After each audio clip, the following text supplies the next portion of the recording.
Welcome back, everybody. Do you think human nature is good? Do you think that it's evil? Do you think it's somewhere in between? That's what we're going to talk about today. Let's get started.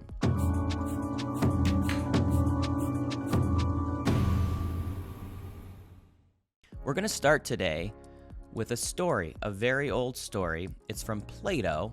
It's over 2,000 years old, and it's called The Ring of Gyges, and it goes something like this. According to tradition, Gyges was a shepherd in the service of the king of Lydia. There was a great storm, and an earthquake made an opening in the earth at the place where he was feeding his flock. Amazed at the sight, he descended into the opening, where among other marvels, he beheld a hollow, brazen horse, having doors, at which he, stooping and looking in, saw a dead body of stature, as appeared to him, more than human, and having nothing on but a gold ring. This he took from the finger of the dead and reascended. Now the shepherds met together, according to custom, that they might send their monthly report about the flock to the king. Into their assembly he came, having the ring on his finger. And as he was sitting among them, he chanced to turn the collet of the ring inside his hand, when instantly he became invisible to the rest of the company, and they began to speak of him as if he were no longer present. He was astonished at this, and again, touching the ring, he turned the collet outwards and reappeared. He made several trials of the ring, and always the same result. When he turned the collet inwards, he became invisible. When outwards, he reappeared, whereupon he contrived to be chosen as one of the messengers who were sent to the court, where as soon as he arrived, he seduced the queen, and with her help conspired against the king and slew him, and took the kingdom. Suppose now that there were 2 such magic rings, and just put on one of them, and the just, like a just person, put on one of them, and the unjust the other. No man can be imagined to be of such iron nature that he would stand fast in justice. No man would keep his hands off what was not his own when he could safely take what he liked out of the market, or go into houses and lie with anyone at his pleasure, or kill or release from prison whom he would, and in all respects be like a god among men. So that was a story from The Republic, probably one of the most famous books of all of philosophy, from Plato, and it's from Book 2. And again, it's the story of the Ring of Gyges, and the character that is describing these events is Glaucon, who was Plato's brother. Now, if that ring in the story, the Ring of Gyges, sounded familiar to you, like, I don't know, you may have read some books about a ring like that, or seen some movies about a book like that, you're like, that's the ring to rule them all. That's Lord of the Rings, right? You're thinking of Frodo and hobbits and Gollum. Well, that might have inspired Tolkien. You can look it up. Some say he plagiarized, others say he didn't. But in any case, what's the point of the story? Well, it's about unchecked power. The person who has the ring has stumbled upon seemingly limitless power, the ability to become invisible at will. You could do all sorts of things, like described in the story. You could steal. You could sneak into places. You could take over kingdoms. You could use it for all sorts of pleasures. And that line at the end is very important. Suppose there were two rings.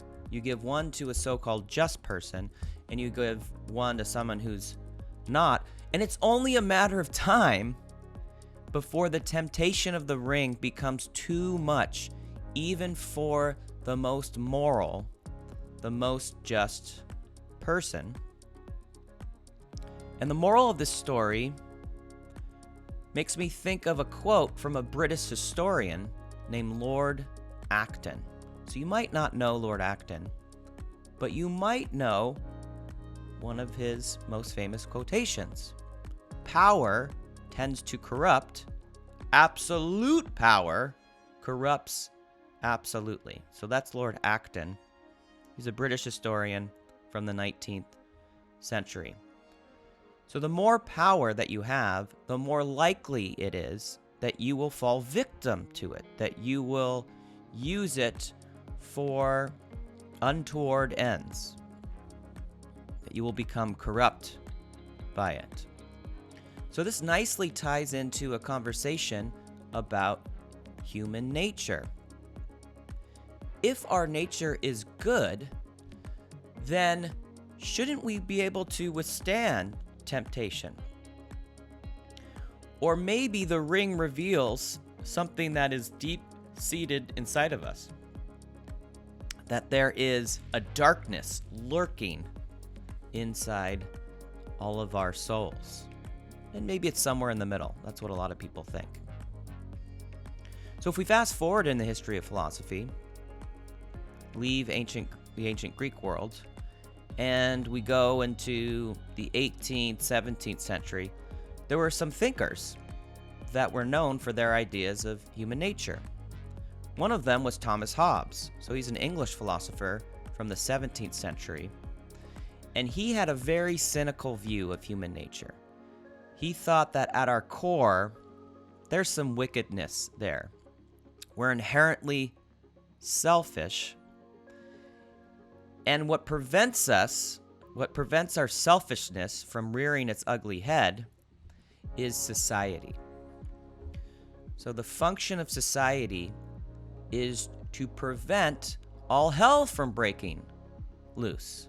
So for someone like Thomas Hobbes, society saves us from a world that would be quite hellish.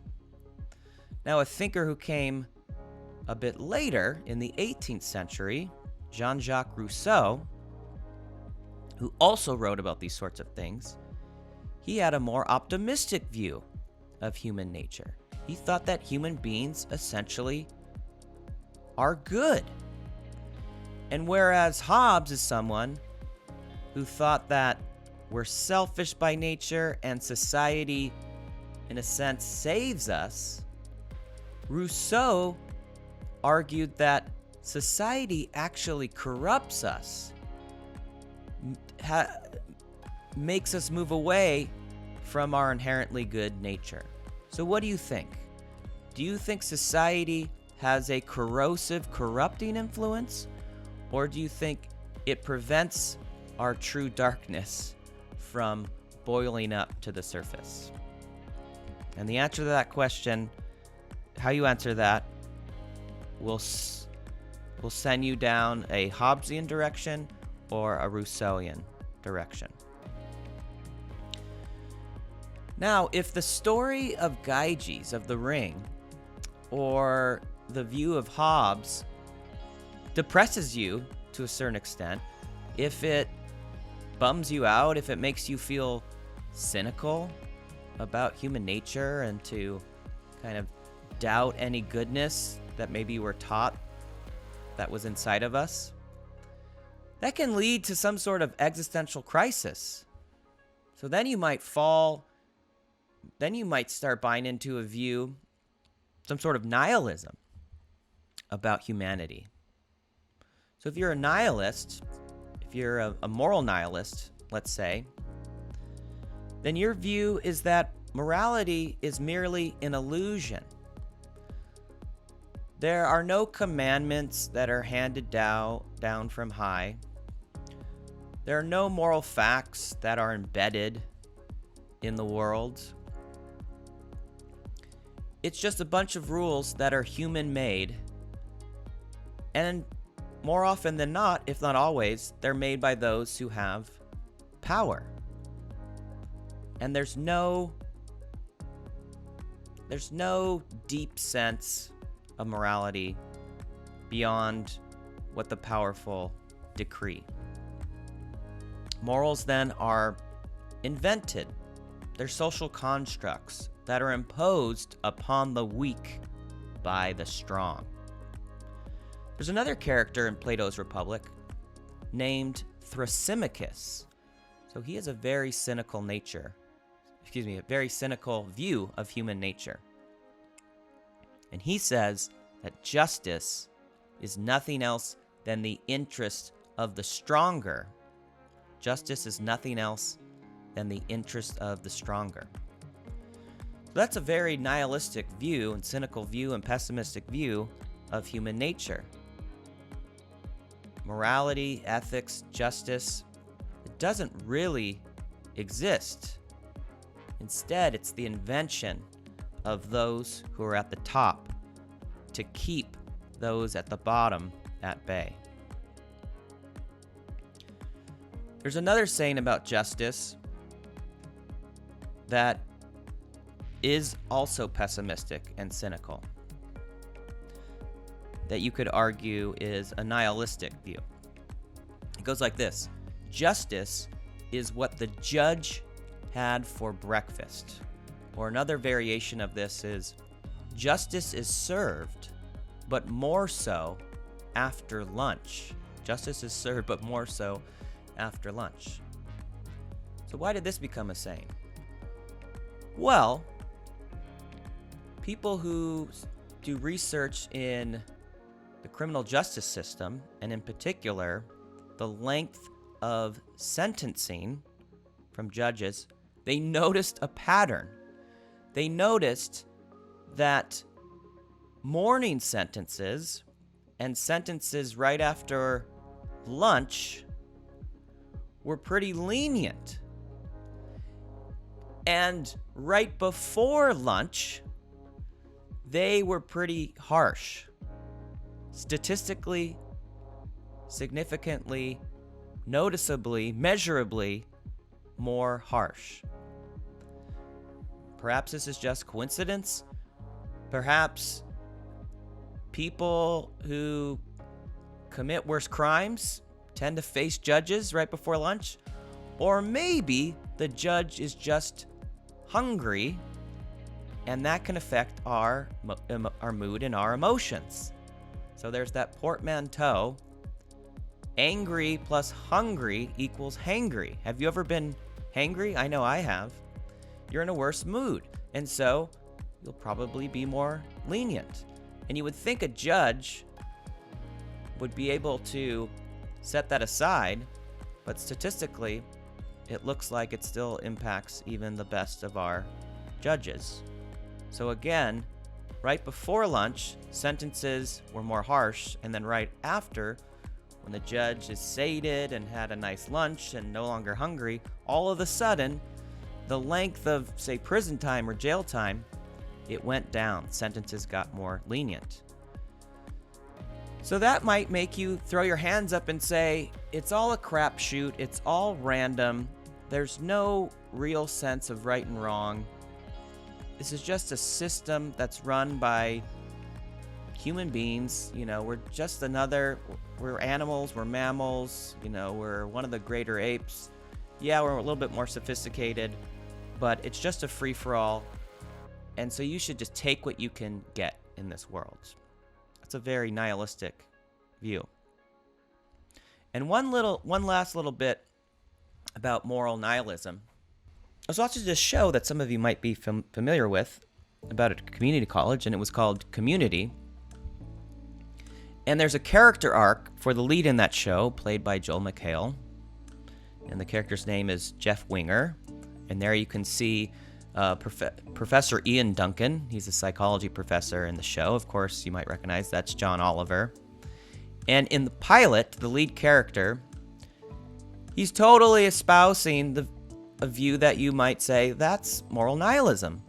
So he says to his friend, I discovered at a very early age that if I talk long enough, I could make anything right or wrong. So either I'm God or truth, and we might say in this case moral truth, is relative. And either case, booyah. So in the pilot episode of that show, Jeff Winger,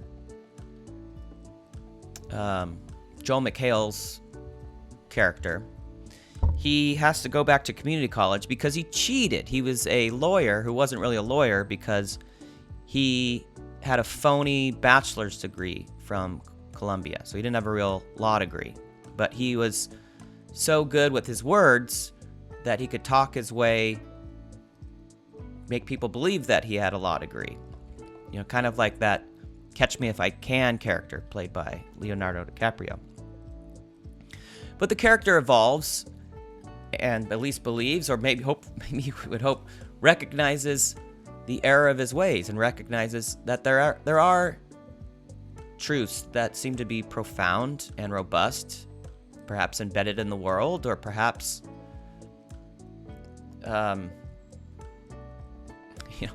perhaps given to us by some higher power, if that's your belief, but some sort of moral realism or moral objectivism. He seems to recognize this later in the show. So in season 3, he's giving a speech and he says, the truth is, I'm lying. There's a typo there. I'm lying. So I just found that meme on the internet. It's not my typo. It's funny that I wanted you to know that. I'm lying when I say that there is no truth. Again, we're probably talking specifically at moral truth. The pathetic, stupidly inconvenient, obvious truth is that helping only ourselves is bad and helping each other is good. So at first he was sort of a moral nihilist. He didn't think there really was anything profound or objective about morality. It's just kind of, you have your set, I have mine, some kind of extreme relativism. It's all just kind of made up. It's people with the power that make the rules. And then he comes to the conclusion, no, I think there are some universal objective moral truths, and they might not sound profound, and they might be cliche and trite and almost boring and trivial, but one of them is about helping other people. That's morally good. And that's not just a rule that's made up by the powerful. At least he comes to believe. All right, we're going to transition now to talk about egoism. So what's the segue here? How is this connected to moral nihilism and Hobbes and human nature? Well, for a moral nihilist, for a moral skeptic, for a moral cynic, for someone like the pilot version of Jeff Winger, for Thrasymachus, for Thomas Hobbes, human nature isn't good. There is no morality that is real or objective or universal. Human beings deep down are just selfish, and we do whatever we can get away with. So that would make us egoists. So egoism is the view that everything that we do, all our actions, either directly or indirectly, all of them ultimately are self-interested. We're never really acting for others or acting on someone else's behalf. We're either directly being selfish or we'll do things that might look at first blush to be for others, but really it's all about the return that we're going to get later. So another way to think about egoism is in terms of utility or utilitarianism. So remember when we talked about utilitarianism, the right thing to do is to maximize utility or happiness for everyone, not just yourself. So if you tweak that and you make it just about you, then you've got egoism. You're just maximizing utility for yourself. That's what an egoist would do. Now, there's different versions of egoism. So we are going to focus more on the philosophical sort of egoism, which we might call ethical or moral egoism. So this is a normative view. It's not just saying that human beings just happen to be selfish by nature, that this is actually what we should do. It's actually a morally good thing to be selfish. We ought to be selfish. That's the normative view, the ethical egoism. Psychologists are also interested in human nature. They're not so much going to tell human beings what we should do, but they'll just relay the facts of their investigation. Here's what we discovered, perhaps. It's just a description of the world that human beings tend to be or always are selfish, always are egoistical. That's a descriptive view, so we might call that psychological egoism. Humans just in fact are selfish.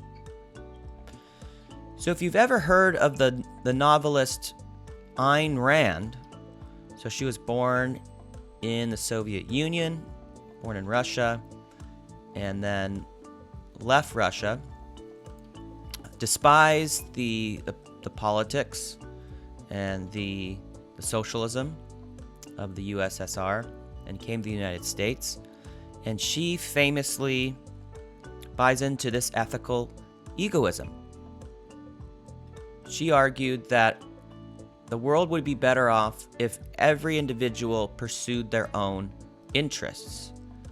And again, you can get some friendliness, you can get some sharing and caring and reciprocity in this world, because often that is in an individual's interest. So I'll explain more exactly, almost mathematically how that can be. But so it's not that there is no reciprocity or no acting for others ever. It's just at the end of the day, everyone's looking out for themselves. So quickly, an argument for psychological egoism that sort of stems from a psychological fact about human beings and what happens when we desire something. Remember the Humean thesis, that is more a descriptive thesis, more of a proto-psychology thesis about human behavior. Whenever we do something on purpose, whenever there's intentional action, a desire must be there. So if you ever do something on purpose, perhaps there's a belief there as well. Maybe there's always a belief there. Maybe reason helps us out.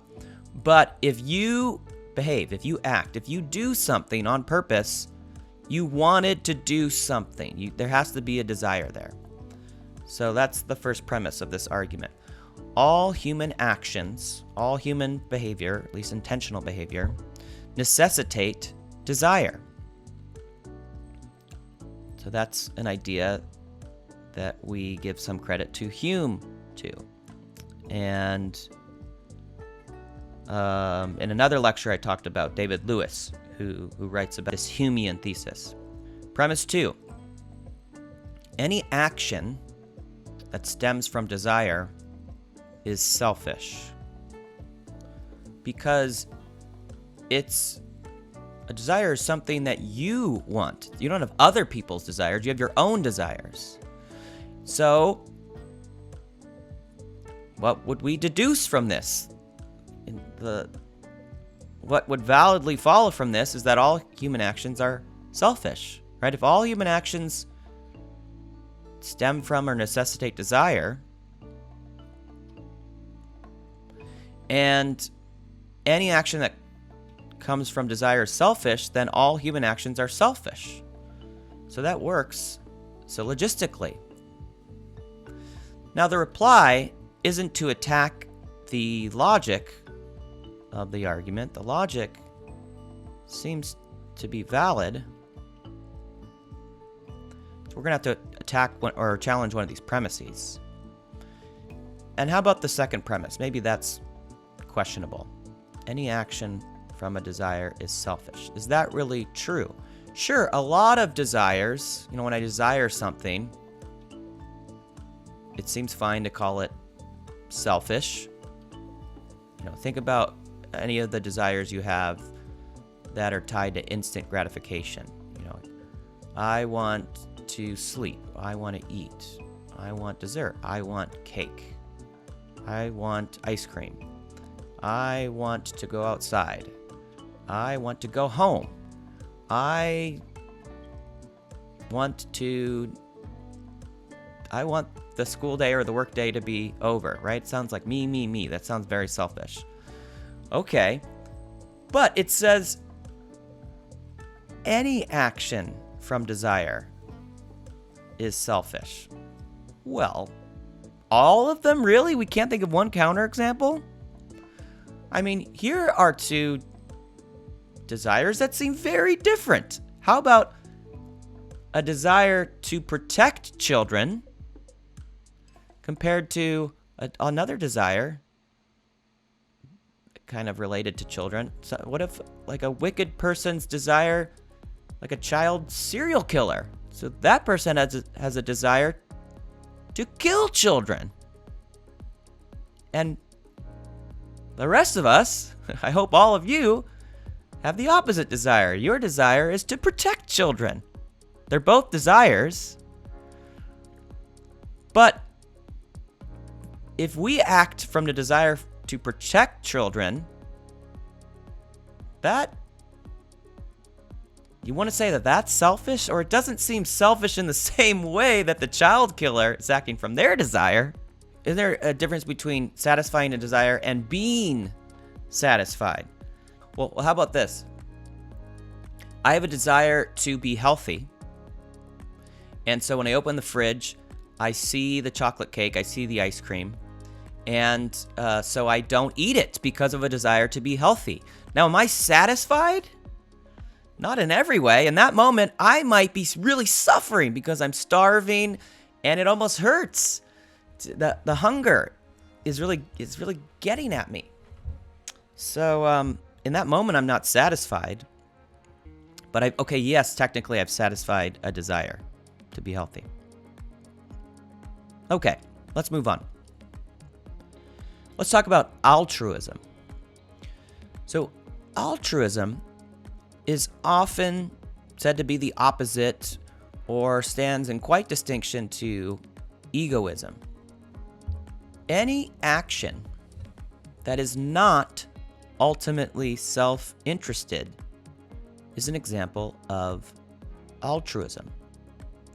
So you're acting for others. You're not acting for yourself. You're acting altruistically.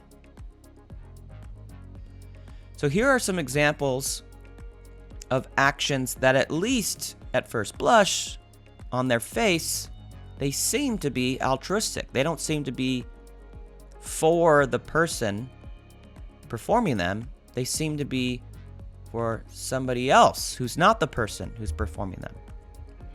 And I'll start with a very powerful example that occurred during the Virginia Tech shooting. That's now kind of a while ago now. So that was that mass shooting at that college, that university, Virginia Tech. And a lot of students died. Tens of students died. But there was some heroism that day. One of the professors at Virginia Tech, named Professor Librescu, Professor Liviu Librescu,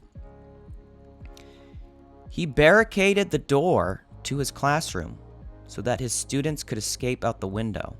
And in doing so, he lost his life because the shooter was there and he ended up dying from the gun violence. But almost all of his students survived. So he sacrificed himself to save his students. Now, heck, if anything is not selfish, not egoistic, if anything is altruistic, that's got to be an example of altruism, you would say. So here's a video clip of Tim Kaine. He was governor or senator of Virginia. Remember, he ran with Hillary Clinton in 2016 as the vice. He was on the ticket. And so here's a very powerful video of him describing those events.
The reason this story is so poignant is really twofold. First, the day of the shooting was a really powerful day to Jews around the world, and especially in Israel. That day happened to be Yom HaShoah, which is the day of the year that is the day set aside to commemorate the victims of the Holocaust.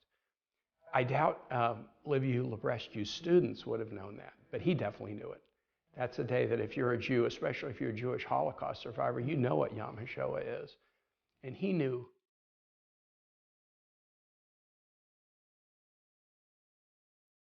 what that day was. He knew what the Holocaust was about. And remember, the Holocaust was not just about perpetrators of the Holocaust, and it wasn't even just about the victims. The Holocaust was tremendously about the bystanders, about people who knew what was happening and didn't do anything about it. And I have a feeling the fact that it was Yom HaShoah was probably one of the reasons that Liviu Librescu was so brave that day and decided to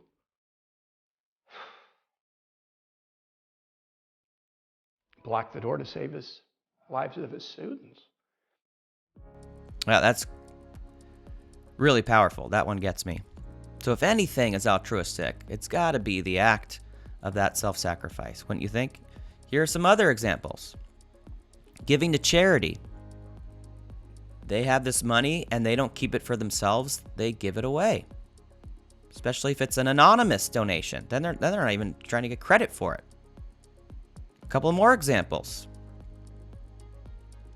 I took an environmental science class when I was a freshman, and I remember the professor saying, my wife and I, we have decided to not have children of our own because of the impact to the planet.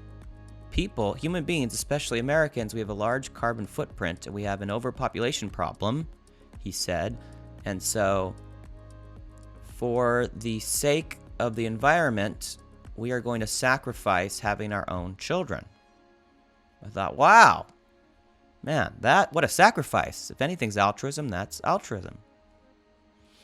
Or just a general helping other people when you don't want to. You know, when it's easier to be selfish and not look out for others, if you just help other people, that seems to be altruism. So here's what the egoist will do. In all four of these cases, they're going to play a game that I call the "actually that's selfish" game. They will admit that perhaps on their face or at first blush, those 4 examples might seem like altruism, but if you dig a little bit deeper, you will quickly see that they are actually selfish. They're actually egoistical behaviors. Now let's start with the Librescu story. Come on, how could that be selfish? The man gave his life. What could he possibly be getting out of that?